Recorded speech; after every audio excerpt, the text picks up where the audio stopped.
Hello বন্ধুরা, স্বাগতম জানাচ্ছি আমাদের আরো একটি নতুন ভিডিওতে। তোমাদের আজকের এই ভিডিওতে আমরা সিমনকে 30 এর একটি ইএসসি এর আনবক্সিং এবং পাশাপাশি এর রিভিউ করতে চলেছি। তো ভিডিওটি সম্পূর্ণ দেখার অনুরোধ রইল। তো চলুন আর কথা না বাড়িয়ে ভিডিওটি শুরু করা যাক।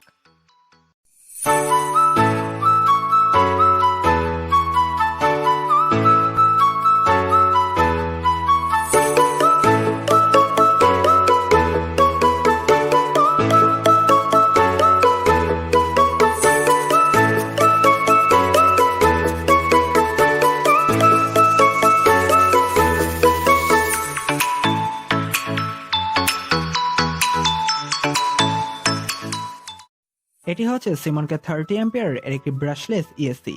প্রথমেই জেনে নেওয়া যাক ইএসসি কি। ইএসসির ফুল মিনিং হচ্ছে ইলেকট্রনিক স্পিড কন্ট্রোলার। একটি ব্রাশলেস মোটরের স্পিডটাকে কন্ট্রোল করার জন্য ইএসসি ব্যবহার করা হয়।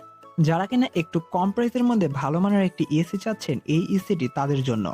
একই প্রাইসের মধ্যে আপনারা ইয়েলো কালার ইএসসিটাও পেয়ে যাবেন, তবে ওই ইএসসি থেকে এএসসির পারফরমেন্স খুবই ভালো। যারা বিগিনার হিসেবে আরসি ড্রোন অথবা আরসি প্লেন তৈরি করতে চাচ্ছেন, তারা অনায়াসে এটি ব্যবহার করতে পারেন।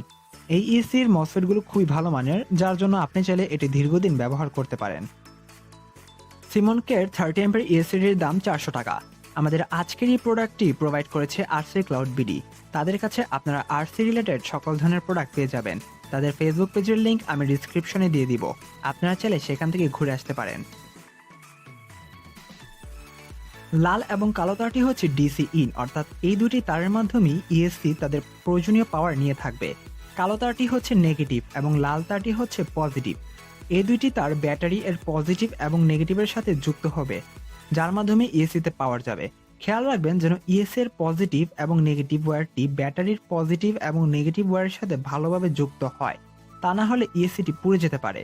তো এই বিষয়টি মাথায় রেখে কাজ করবেন। আর এই তিনটি তারের সাথে আমাদের মোটরের তিনটি তার যুক্ত হবে। ইএসসির সাইডের দুটি পিন এবং মোটরের সাইডের দুটি পিন এক্সচেঞ্জ করে আপনার মোটরের ডিরেকশনটি চেঞ্জ করতে পারেন, আর মাঝখানের তারটি সমানভাবে থাকবে।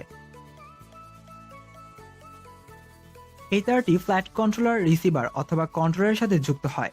সম্পূর্ণ তারটির মধ্যে মোট তিনটি তার রয়েছে। এখানে লাল তারটি হচ্ছে পজিটিভ এবং যে দাগটি হালকা খয়েরি অর্থাৎ কালো তারটি হচ্ছে নেগেটিভ। হলুদ যে তারটি রয়েছে সেটি হচ্ছে সিগন্যাল ওয়্যার। এই তারটির মাধ্যমে মূলত ইএসসিতে সিগন্যাল পাঠানো হয়। মোটরের স্পিডটাকে কন্ট্রোল করার জন্য মূলত এই তারটি ব্যবহার করা হয়। লাল এবং কালো তারটির মাধ্যমে আপনারা আপনাদের ফ্লাইট কন্ট্রোলার অথবা রিসিভারে তাদের প্রয়োজনীয় 5 ভোল্ট পাওয়ার দিতে পারবেন, যার জন্য আপনাকে ফ্লাইট কন্ট্রোলার এবং রিসিভারে পাওয়ার সাপ্লাইয়ের জন্য আলাদা কিছু ব্যবহার করতে হবে না। তোমাদের আজকের এই ভিডিওটি এ পর্যন্ত ছিল। ভিডিওটি সম্পূর্ণ দেখার জন্য ধন্যবাদ। দেখা হচ্ছে আবারও নতুন কোনো ভিডিওতে। ততক্ষণ পর্যন্ত ভালো থাকবেন, সুস্থ থাকবেন। ধন্যবাদ।